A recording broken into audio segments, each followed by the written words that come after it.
Hi everyone, welcome to your first lesson for U.S. history. A few things I want to mention before we begin. One, you should have all watched the introduction video up to this point. That just kind of gave you some background information about expectations and assignments and time frames.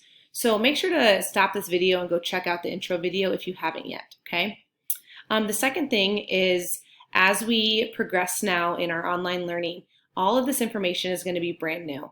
So this is brand new content. We are no longer just doing review activities or online simulations of past learning, but we are now focusing on new learning. If we were in school right now, we would be starting Unit 9, which is A Nation Divided. And that unit is all about the conflict between people, between states that led to the beginning of the Civil War. So we're just going to focus on a few of the concepts during that time period because of our current learning situation. The first one I want to talk to you about is slavery in the United States. So this lesson is going to start today and then carry into next Monday a little bit. So just a few pieces of information. I'm not going to read it word for word. You are very capable of reading it while you follow along. So you guys know we've been talking about there being people enslaved in the United States ever since we arrived here, okay? But with the invention of the cotton gin by Eli Whitney, the seeds were able to be pulled out of cotton a lot more efficiently. So because cotton was being turned over faster and the need for cotton was increasing, that meant slave labor was also going to increase. All the southern states had slaves. Most of them lived in like rural areas, worked on farms and plantations. They were viewed as property, not people. A lot of slaves were sold at auctions, okay? So if you can kind of look at the video on your screen, you can see that there's obviously slaves up here that are being auctioned off. It's a family. Now, just because you see them portrayed in this picture together, that does not guarantee that they would have been sold together. They potentially could have been separated, and that did happen quite often. You can kind of see everyone else is looking around. Business is normal. The living conditions of slaves were pretty poor.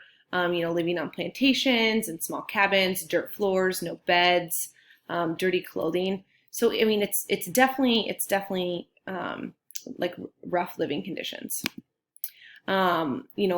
What's their life working in the field? They use like the gang labor system where, the group would help out with everybody. It's not just like one person is focusing on one task. Okay. It's almost like assembly line.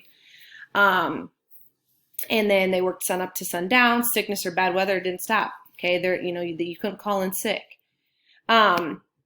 So some slaves did work in the homes, and they would serve as like butlers or cooks or nurses. If you've ever seen the movie or read the book Lee Daniels' The Butler, I highly recommend it, but that book or movie gives you some insight into what it would have been like working in the home as a slave versus in the field. Some slaves did work at skilled jobs, so blacksmith, carpenters, things like that. And to make sure that the slaves stayed doing what they were supposed to be doing, some states implemented what we call slave codes. So these are laws restricting the rights of slaves and free blacks in the South, okay? And that is where your lesson is going to kind of focus in on today. So lesson number 1, here's the overview of the lesson, all right? So you're supposed to watch my video, kind of gives you some information. Then you're going to read through the Alabama slave codes. So these are real. This is a real document. And you're going to see that I think there's about 42 of them. You do not need to read every single one.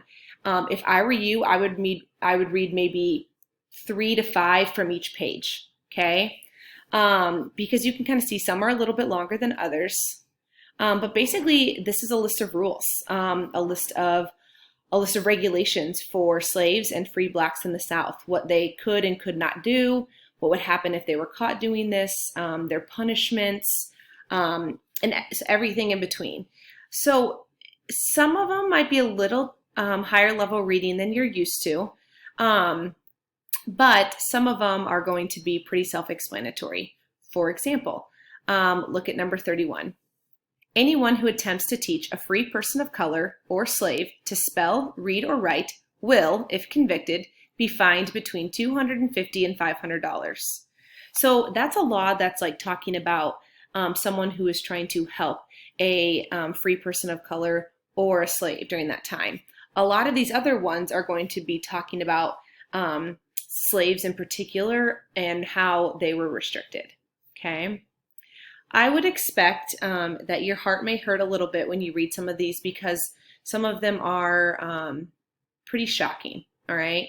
And so as you read through them, I just want you to kind of keep note of the ones that shock you because that is what you're going to be talking about in your Canvas discussion.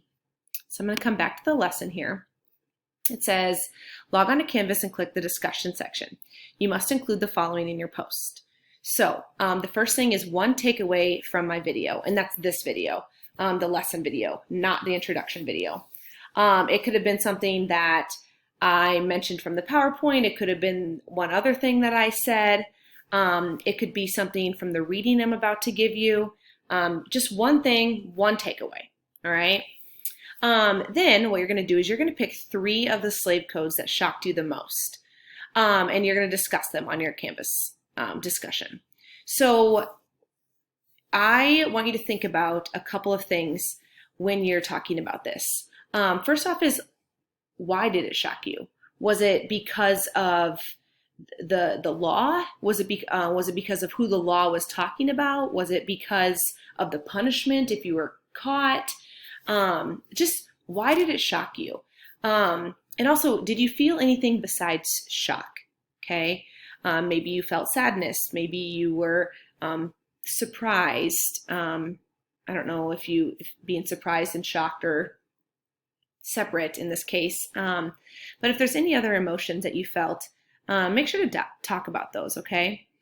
So Alabama is not going to be the only state that has slave codes. They're going to be one of multiple states that have slave codes. So I'm going to read you this background information about slave codes in the United States, and then I'm going to leave this up here for you to go back to because your takeaway from the video might come from this portion as well. So, slave codes were a set of laws created to support and regulate the institution of slavery. They codified a way of life that separated the races and defined the circumstances under which white and black communities could interact. The codes not only governed slave behavior, they also set certain legal guidelines for slave owners and included provisions that applied to the free black population. In the earliest colonies, when both indentured servants and slaves were sources of labor, the legal status of blacks was somewhat ambiguous. But as more and more slaves were imported from Africa in the late 1600s, racial lines began to harden and legislators started passing laws defining and controlling slaves. Eventually, every southern state had its own slave codes, which they updated periodically. While laws varied somewhat from state to state, over time, as the number of slaves in the South increased, Southern governments tightened restrictions. Slaves couldn't own property, they couldn't enter into any contracts, they couldn't testify in court against whites, and they couldn't be taught to read or write. By the early 1800s, white lawmakers had also restricted blacks' access to freedom. Those blacks who somehow managed to obtain their freedom were subject to several legal restrictions because they were considered a danger to the system. One event that intensified the strictness of Southern slave codes was Nat Turner's Rebellion, which took place in Southampton County, Virginia. It was the bloodiest slave insurrection in American history and sent shockwaves throughout the South.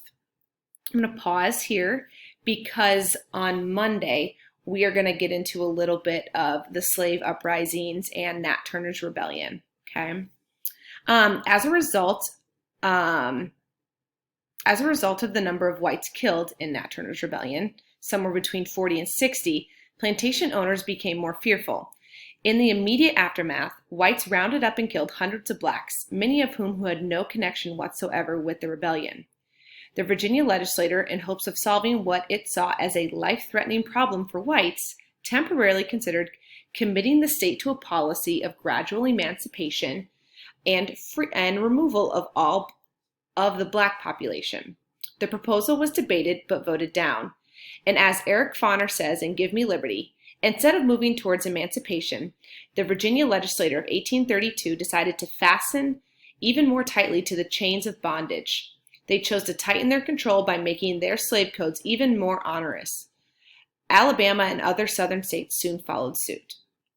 So, to recap this, slave codes are restrictions that are put on people, specifically in this case, slaves and like free blacks in the South, to limit what they can do.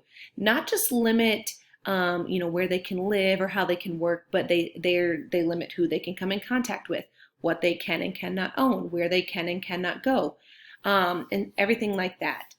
A few words in here that I want to bring to your attention is the word emancipation.